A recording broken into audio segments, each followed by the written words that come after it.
My plan, as far as being much more structured, I guess we could say, than you. I figured that's kind of how that was going to go. I am much more strict with the dogs than she is. She's love them and squeeze them and kiss them and hug them and love them forever. Mm-hmm. I plan on treating this guy like a puppy. He has not earned my trust. No. He does not have our trust. I cannot trust him in this. It's going to be hard. He's a 2-year-old dog. He's a big dog. He's a sweet dog. I don't know where he's been. I don't know what he's done. His ways a little bit. He's going to puppy town. He's going into kennel until we're 100% sure he's potty trained, just like you would a puppy. Yeah. He's going to be in the kennel unless we're 100% focused on him, just like you would a puppy. And like I said, we're worried about marking, worried about Jinx and fertility problems. And, I don't want to bring this dog into our house and just turn him loose like he's a puppy or like he's been here or like he deserves it, for lack of a better term. I think the whole kennel thing, too, it shows that, he's the new one. We don't want to just kind of let him roam free. I mean, the other 3 dogs have been here for years. Right. They've earned our trust. Jinx wasn't allowed out at night until what?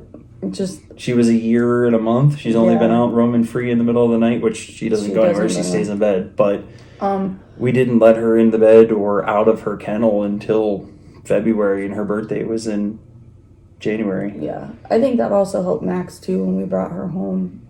She didn't roam free, so, this is still considered his house. Right.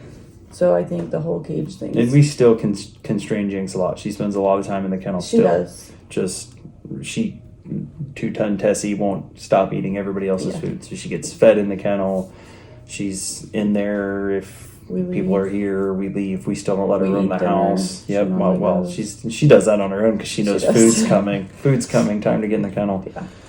Yeah. As far as expectations of the dog, like what kind of expectations do you have of this guy?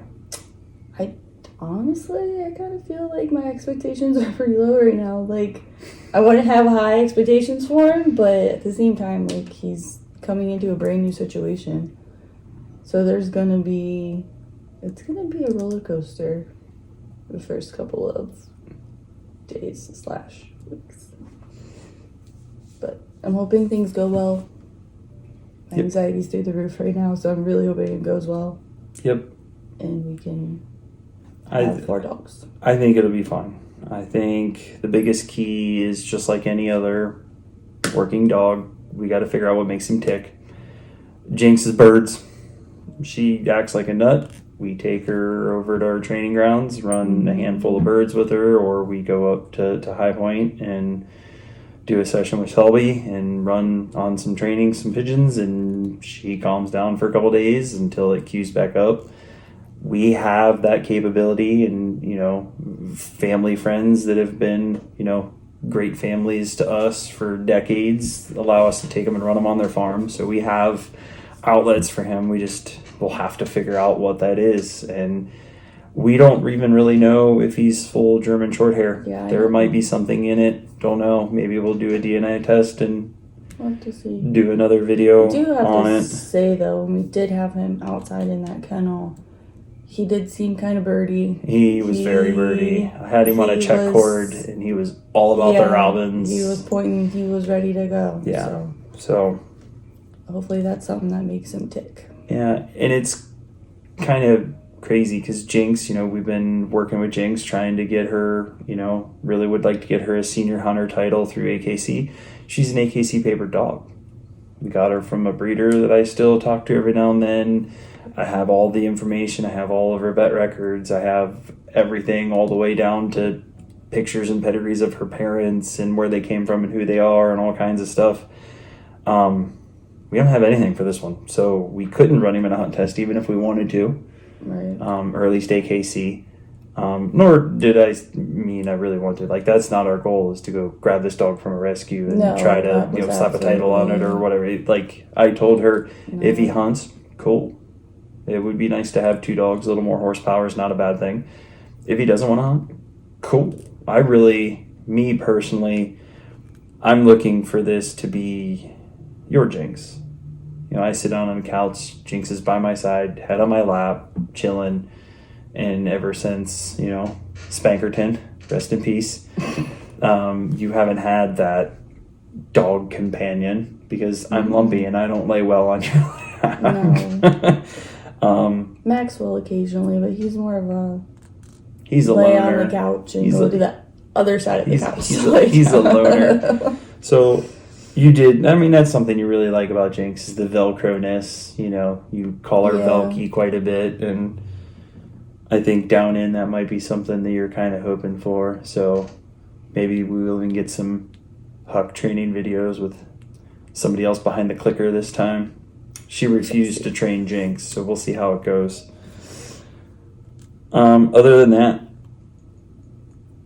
take it slow, one step at a time. I'm sure she's not having a good time right now. I'm sure I'm going to make her sit down and do this again. Yes. Part of why we're doing this at all and talking to the camera at all, because I don't really like it either, but there's a lot of people that produce a lot of great content. But they all start on a gun dog theme of how to pick a puppy, how to raise a puppy, how to XYZ with your puppy. And then once you have this puppy connection, they transition on to how to introduce your puppy to birds, how to introduce your puppy to gunfire. Nobody documents, at least in the gun dog world that I have seen, what happens when you rescue one of these at 2 years old and you don't know anything about it. You have a Heinz 57 of a guess of genetics. You have a relatively decent idea of what dog does, what might make it tick. Now what? You know, now you're bringing this 2-year-old dog into your house that is getting neutered less than 24 hours before you bring it home. It's a big commitment. It's a lot, and I think it would be cool to document our journey of Huck. Going back to the whole puppy stage for him, so to say. Yeah. I did notice when we were there, like, when he did have to go outside, he whimpered, and he stood right beside me, and he was like, hey lady, come on. And that was hands down the biggest puddle of urine I've ever seen a dog. It was ginormous. We had a full-blown conversation. One of the helpers left the room, went and got a towel, and came back, and he was still peeing. Yeah, so, and I'm kind of, and I think that might be good in our favor, that maybe he is kind of kennel trained that way. So hopefully we won't have any issues with that. Yeah, I mean, nobody said we have to stay at puppy stage long. I mean, no. You never know. We might bring him home. He might spend a couple days in the kennel.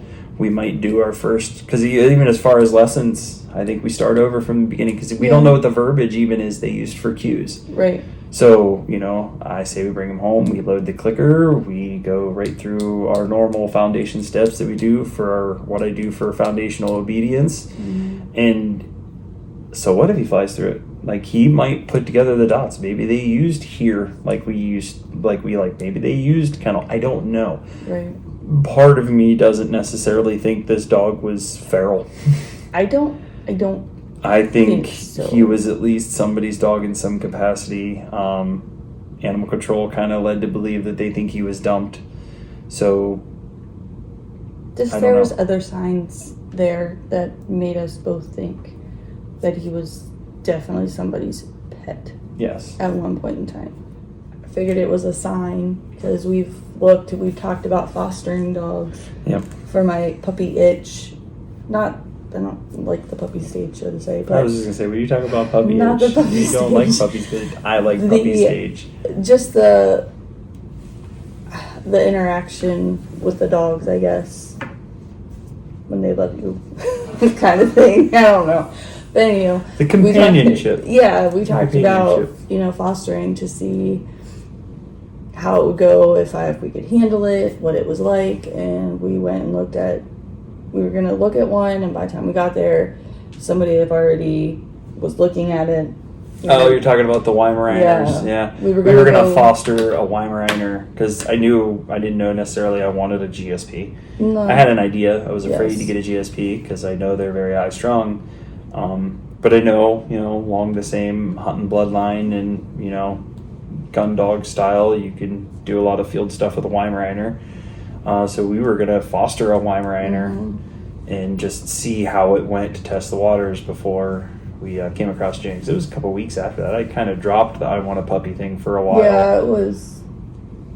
Yeah. Thank you, Facebook scammers, for leading me to Jinx. But then we looked at another dog that we thought about fostering too, and it just didn't end up working out. So yeah, that dog was cool too.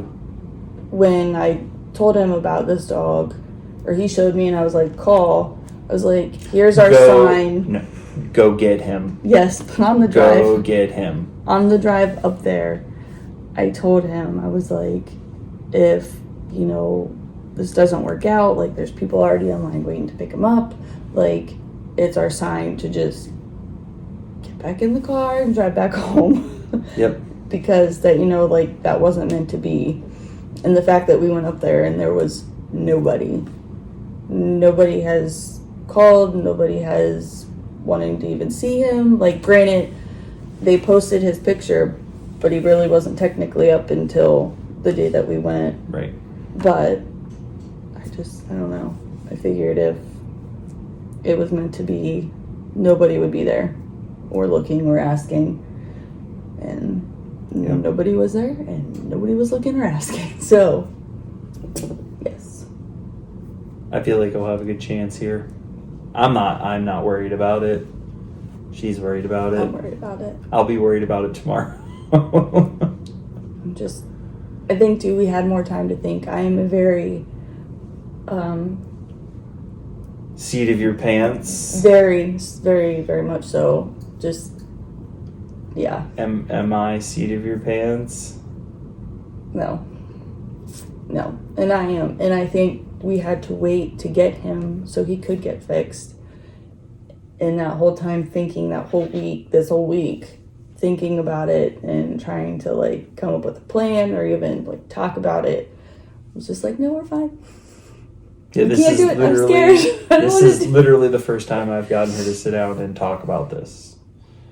She was just like, we'll figure it out. Yeah. Okay.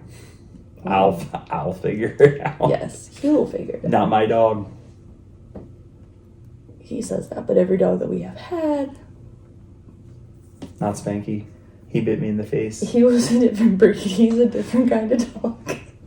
I know a lot of people, the 4 people that'll probably see this, Chihuahuas are Satan spawn. They are dogs created in the bowels of hell and come out to torture people. Just so they don't If like you're you. their person, they're amazing dogs. Everybody else in the world, demons in dog form. They're just more like one-person dogs, that's all. It's like Jinx. Little is mini, kind of tiny like one-person bodyguard. Jinx loves dog. everybody. I am kind of concerned that she has not come bouncing through here. She's asleep on Brian's bed. Oh, she's on Brian's bed sleeping. Yeah. So, we will keep you guys updated. Redneck's trying to make a difference. We busy, y'all. All right. Cool. Okay. Okay, bye. Okay, thanks. Bye. Thanks, bye.